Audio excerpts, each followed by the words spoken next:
Bismillahirrahmanirrahim. Assalamualaikum warahmatullahi wabarakatuh. Saya Susi Susanti dengan NPM 201230007. Pada kesempatan kali ini, di sini saya akan membawakan kultum singkat mengenai Muqtada al-Imani bil Quran untuk memenuhi evaluasi akhir semester mata kuliah PAI 5. Alhamdulillahilladzi arsala rasulahu bil huda wa dinil haqqi liyudhhirahu 'alad dini kulli wa kafa billahi syahida. Asyhadu an la ilaha illallah wa asyhadu anna muhammadar rasulullah. Alhamdulillah, segala puji bagi Allah Subhanahu wa taala yang telah memberikan kita nikmat iman, nikmat Islam dan nikmat Al-Qur'an sebagai petunjuk hidup sampai hari ini.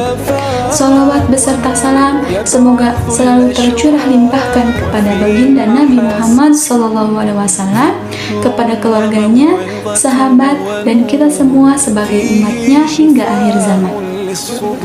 Hadirin yang dirahmati Allah, pada kesempatan yang singkat ini saya ingin mengajak kita semua merenungkan satu hal penting, yaitu apa sih bukti nyata dari keimanan kita kepada Al-Quran.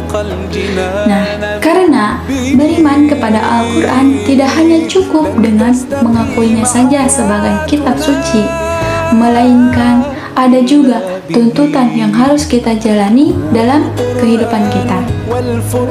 Dan inilah yang disebut Muqtada al-Imani bil Quran, yaitu yang sering kita sebut konsekuensi dari iman kepada Al-Quran.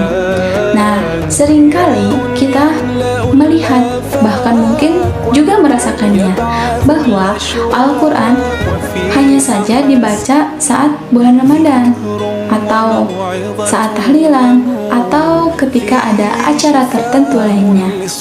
Nah, selain itu, Al-Quran juga kembali tersimpan rapi di dalam rak ataupun lemari kita. Nah, sementara hidup kita itu berjalan tanpa banyak dipandu oleh Al-Quran. Nah, padahal Al-Quran diturunkan bukan hanya untuk dibaca, tetapi juga untuk diamalkan. Hadirin sekalian, salah satu tuntutan iman kepada Al-Quran adalah kita bisa akrab dengan Al-Quran. Nah, pengertian akrab di sini bukan hanya sering membacanya, tetapi juga berusaha memahaminya dan juga mengamalkannya. Kita tidak dituntut untuk harus langsung memahami ayat-ayat yang berat.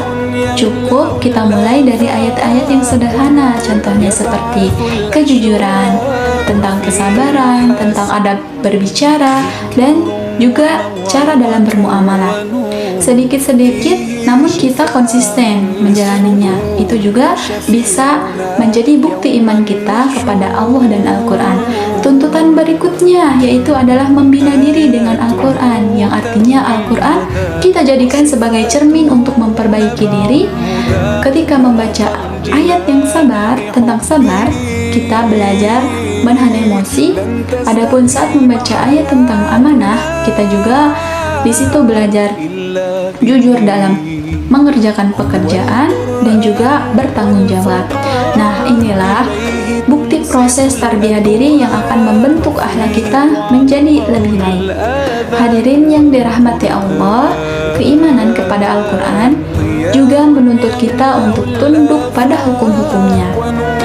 Nah, jika Al-Quran memerintahkan yang baik, maka kita juga harus menjalankannya. Adapun sebaliknya, jika Al-Quran melarang kita yang buruk, maka kita juga berusaha harus meninggalkan yang buruk tersebut, walaupun terkadang terasa berat. Nah, tetapi disitulah letak keimanan kita. Nah, orang yang beriman tidak memilih-milih ayat yang sesuai dengan keinginannya, tetapi berusaha menerima semuanya dengan lapang dada.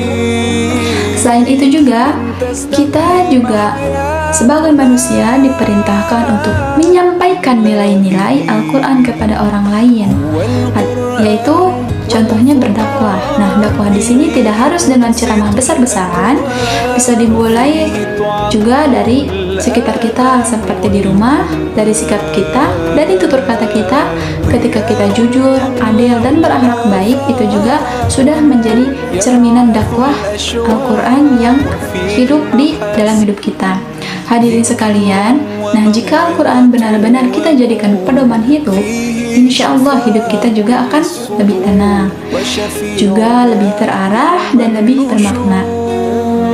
Al-Quran bukan hanya sekedar penuntut menuju akhirat saja, tetapi juga bisa menjadi solusi bagi masalah kehidupan di dunia.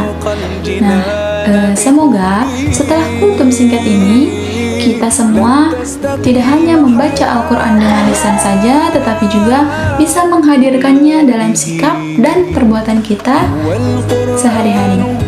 Mungkin akhir kata dari saya, mari kita mohon kepada Allah Subhanahu wa Ta'ala agar kita diberikan kemudahan untuk mencintai Al-Quran, memahami Al-Quran, dan mengamalkan Al-Quran dalam setiap langkah hidup kita.